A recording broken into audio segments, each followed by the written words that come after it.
नमस्कार दोस्तों, एक बेहद बड़ी खबर भारत एक सोच पर आपके लिए। खबर यह है कि अखिलेश यादव कुछ नए तरीके से सोच रहे हैं। क्यों?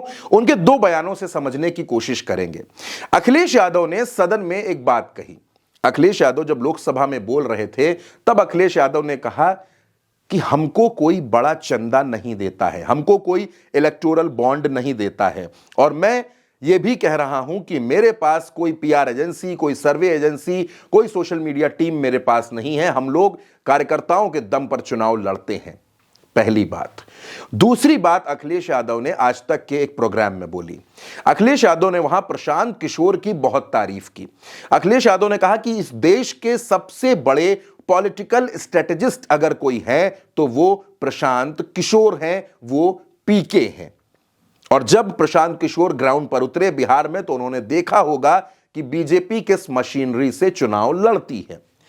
प्रशांत किशोर इस बात का ऐलान कर चुके हैं कि अब वो इलेक्शन मैनेजमेंट के काम नहीं करेंगे, लेकिन बिहार में चुनाव हारने के बाद अचानक प्रशांत किशोर की मुलाकात राजस्थान के नेता नरेश मीणा से होती है और उसके बाद ये चर्चाएं फिर से शुरू हो जाती हैं कि क्या प्रशांत किशोर एक बार फिर अपने इलेक्शन स्ट्रेटेजिस्ट वाले काम में लौट सकते हैं। और इधर अखिलेश यादव प्रशांत किशोर की तारीफ कर रहे हैं। समाजवादी पार्टी के बहुत से कार्यकर्ता और बहुत से नेताओं से जब बात होती है, जब चर्चा होती है, तो वो इस बात पर जोर देते हैं कि उत्तर प्रदेश में हमको भी इलेक्शन स्ट्रैटेजी पर काम करना होगा, इलेक्शन की स्ट्रैटेजी बनानी होगी, और उसके लिए जरूरी है कि हम किसी पीआर कंपनी, किसी पीआर एजेंसी की मदद लें। जाहिर सी बात है कि उत्तर प्रदेश में 2027 का चुनाव बहुत बड़ा होने वाला है। और प्रशांत किशोर की जहां तक बात है दोस्तों, अगर मैं प्रशांत किशोर की बात करूं तो आप चाहे नरेंद्र मोदी का चुनाव उठाकर देख लें, ममता बनर्जी का चुनाव देख लें, अरविंद केजरीवाल, उद्धव ठाकरे, स्टालिन, पंजाब में कैप्टन अमरिंदर सिंह, ये तमाम वो चुनाव हैं, बिहार में नीतीश कुमार और लालू प्रसाद का गठबंधन, इन चुनाव के परिणामों ने प्रशांत किशोर की इमेज को मजबूत किया, क्योंकि उन्होंने जो कहा वो करके दिखा दिया, चुनाव जिता दिया। जिसको प्रशांत किशोर ने चुनाव लड़ाया उसको चुनाव जिताया, लेकिन जब वो खुद चुनावी दंगल में उतरे तो वो बुरी तरह से हार गए।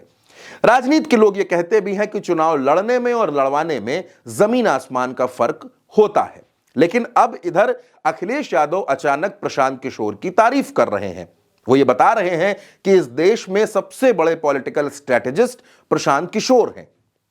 तो क्या अखिलेश यादव और प्रशांत किशोर, इनके बीच में कहीं कुछ गुपचुप बातचीत हो रही है 2027 को लेकर, उत्तर प्रदेश को लेकर? आपको यह भी पता होगा कि 2022 के चुनाव में एक वक्त तक प्रशांत किशोर कांग्रेस के साथ थे, लेकिन कांग्रेस ने प्रशांत किशोर की कुछ शर्तें मानने से इनकार कर दिया था। जैसा कि प्रशांत किशोर बताते हैं कि वो ये चाहते थे कि प्रियंका गांधी को सीएम प्रोजेक्ट किया जाए, लेकिन कांग्रेस इस पर तैयार नहीं हुई, और उसके बाद प्रशांत किशोर और कांग्रेस का जो साथ बना था उत्तर प्रदेश में वो टूट गया। लेकिन अखिलेश यादव जिस तरह से प्रशांत किशोर की तारीफ कर रहे हैं, उससे यह सवाल बड़ा हो गया है कि कहीं ऐसा तो नहीं कि प्रशांत किशोर और अखिलेश यादव के बीच में कोई खिचड़ी पक रही है और प्रशांत किशोर 2027 में अखिलेश यादव को चुनाव जिताने का जिम्मा ले सकते हैं, उनके लिए इलेक्शन स्ट्रेटेजी, इलेक्शन मैनेजमेंट का काम कर सकते हैं। फिलहाल यह खबर चर्चाओं में है, सियासी गलियारों में है। इसमें सच्चाई कितनी है, कितनी नहीं है, और क्या 2027 में ऐसा कोई रिश्ता पीके और अखिलेश के बीच बन सकता है, इस पर भी बहुत से सवाल हैं। फिलहाल इस खबर में मेरे साथ इतना ही। आप अपनी राय हमें कमेंट बॉक्स में जरूर बताइएगा। नमस्कार।